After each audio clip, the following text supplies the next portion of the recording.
జగన్మోహన్ రెడ్డి గారు చెప్పిన మాట. మరి దానికి కౌంటర్గా నారా లోకేష్ గారు కూడా మాట్లాడారు. ఏం మాట్లాడారో మీకు కూడా తెలుసు. ఏమంటారు మీరు?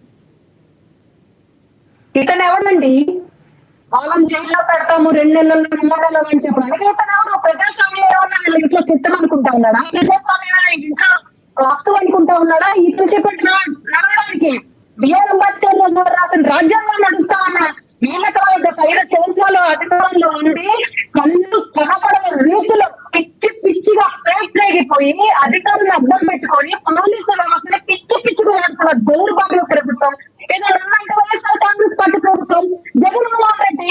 అలాంటి వ్యక్తికి ఇలాంటి ఏమి కొత్త కాదండి. ఇలాంటి మాటలు అంతకన్నా కొత్త కాదు. 5 సంవత్సరాలు ఎంత అరాచకాలు చేశాడో పోలీసు వ్యవస్థను అడ్డం పెట్టుకొని లాండ్ ఆర్డర్ అడ్డం పెట్టుకొని పైచాచి ఆనందాన్ని పొందుతూ ఇదే విడుదల రజని ఒక మినిస్టర్ గా ఉండి ఆమె ఏదో అన్న బట్టలిప్ప తీసేసి కొడతా ఉంటే వీడియో కాల్ లో చూసి ఆనందించిన పరిస్థితి. అలాంటి పైచాచికి ఆనందపడే వ్యక్తులు ఈ రోజు వైఎస్ఆర్ కాంగ్రెస్ పార్టీలో బోల్డ్ మంది తగలబడ్డారండి. జగన్మోహన్ రెడ్డితో సహా పైచాచికి ఆనందం కోసమే గత 5 సంవత్సరాలు ప్రభుత్వాన్ని పనిచేశాడు జగన్మోహన్ రెడ్డి. ఎవరన్నా ఒక ప్రెస్ మీట్ మాట్లాడితే వాళ్ళని తీసుకొని జైల్లో కుల్లపడవుతారు. 5 సంవత్సరాల్లో ఎవరైనా ఆ జగన్మోహన్ రెడ్డి గురించి ఏదైనా ఆయన చేసిన అవినీతిని అరాచకాన్ని బయట పెడితే అక్రమ కేసులు జైల్లో పెట్టడాలు పట్టించడాలు హత్యలు చేయడాలు ఆత్మహత్యలో పరిగణించడాలు ఇవన్నీ అతనికి వెనుక విద్య. కాబట్టి ఈ రోజు 2 నెలల్లో జైల్లో ఉంటాడు. ఇతను వల్ల కాదండి, గుర్తు పెట్టుకోండి. అసలు ఇక్కడ ప్రభుత్వం వస్తే కదా ఇక 2 నెలల్లో జైల్లో పెడతాను. దానికి అమ్మ కట్టాలంటే అడుగు తినేదంటారు. మీకు ఎలాగో చేత కాలేదు, కళాశాలలు కట్టిస్తామని చెప్పి మాయమాటలు చెప్పి కళ్ళబలి కబుర్లు చెప్పి ఈ రోజు వైద్య కళాశాల ఈ రోజు కూటమి ప్రభుత్వం నిర్ణయం తీసుకొని ఈ రోజు మంచి పరిణామానికి నాంది పలుకుతూ ఉంటే పిచ్చి వాళ్ళు అవుతా ఉన్నారు ఈ రోజు వైఎస్ఆర్ పార్టీ కాంగ్రెస్ నాయకులు. ఆ వైద్య కళాశాలలు కడితే యువత మొత్తం ఎక్కడ కూటమి ప్రభుత్వానికి అండగా ఉంటుందో ఆల్రెడీ యువత మొత్తం అండగా. నారా లోకేష్ గారు ఒక మాట అన్నారు, ఎవరికి ఎప్పుడు ఎక్కడ ముహూర్తం పెట్టాలో మాకు తెలుసు అన్నారు.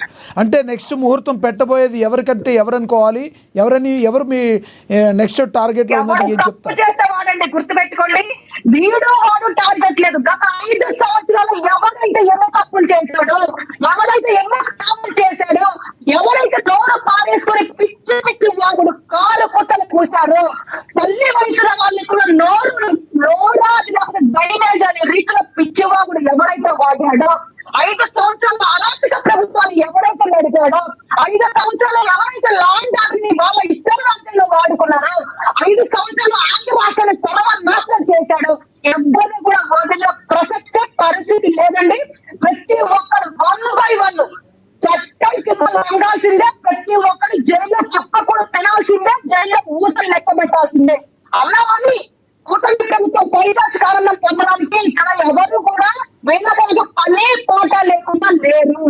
ఈ రోజు కూటమి ప్రభుత్వం వచ్చిన తర్వాత ఆంధ్ర రాష్ట్రం అంటే ఏంటో తెలుసుకుంది. ఈ రోజు కూటమి ప్రభుత్వం వచ్చిన తర్వాత యావత్ భారతదేశం మొత్తం కూడా ఆంధ్ర రాష్ట్రం వైపు చూస్తా ఉంది. కూటమి ప్రభుత్వం వచ్చిన తర్వాత మ్యాపింగ్ లో ఒక ఆంధ్ర రాష్ట్రం ఉందా ఈరోజు గుర్తింపు రీతిలో పనిచేస్తా ఉంది. 5 సంవత్సరాల్లో రాజధాని రాష్ట్రాలు చేశారు.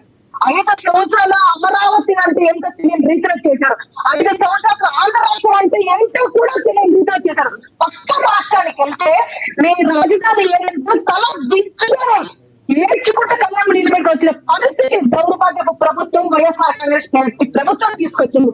ఈ రోజు కూటమి ప్రభుత్వం వచ్చిన తర్వాత ఎవరైనా మీ రాజధాని ఏంటంటే కాలు రాస్తూ ఈ రోజు మా రాజధాని అమరావతి అని చెప్పే రీతిలో ధైర్యంగా గొంతెట్టు బలపెట్టి మాట్లాడించే పరిస్థితి ఈ రోజు కూటమి ప్రభుత్వం తీసుకొచ్చింది. బట్టి కూటమి ప్రభుత్వం కదా, ఎవరైనా సరే మా ప్రభుత్వం తప్పు చేయదు, గుండెలు మీద చేసుకొని చెప్తా ఉన్నాను. మా ప్రభుత్వం ఎవరు తప్పు చేసినా వదిలిపెట్టము. మా ప్రభుత్వం మీ ప్రభుత్వాన్ని కాదు, తప్పు చేసిన వాళ్ళు ఎవరిని వదిలిపెట్టము.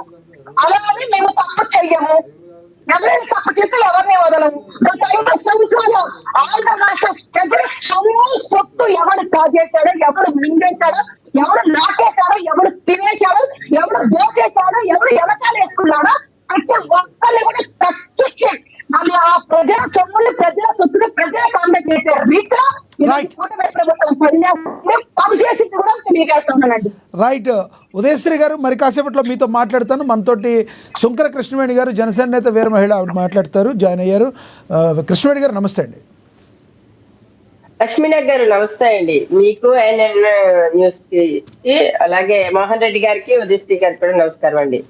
ఫస్ట్ ఆఫ్ ఆల్ కంగ్రాచులేషన్స్ అండి. మీరు మీ జనసేన అధినేత పవన్ కళ్యాణ్ గారు ఏదైతే ఒక్కొక్క కార్యక్రమం చేసుకుంటూ వెళ్తున్నారో ప్రజల్లో మంచి స్పందన అయితే వస్తుంది. కానీ కూటమి ప్రభుత్వం ఏదైతే ఉందో మరి కక్ష సాధింపు చర్యలు చేపడుతుంది అన్నట్టుగా మరి వైసీపీ చెప్తుంది. అది నారా లోకేష్ గారు మాట్లాడింది, జగన్మోహన్ రెడ్డి గారు మాట్లాడింది. పీపీపీ విధానం గురించి ఏదైతే ఎవరైతే మీరు అక్రమాలకు పాల్పడితే సహించేది లేదని జగన్మోహన్ రెడ్డి గారు చెప్పడం, మంత్రి సత్యకుమార్ యాదవ్ గారు కూడా రియాక్ట్ అవ్వడం, దీని మొత్తాన్ని కూడా ఏ సినారియోలో చూస్తారు?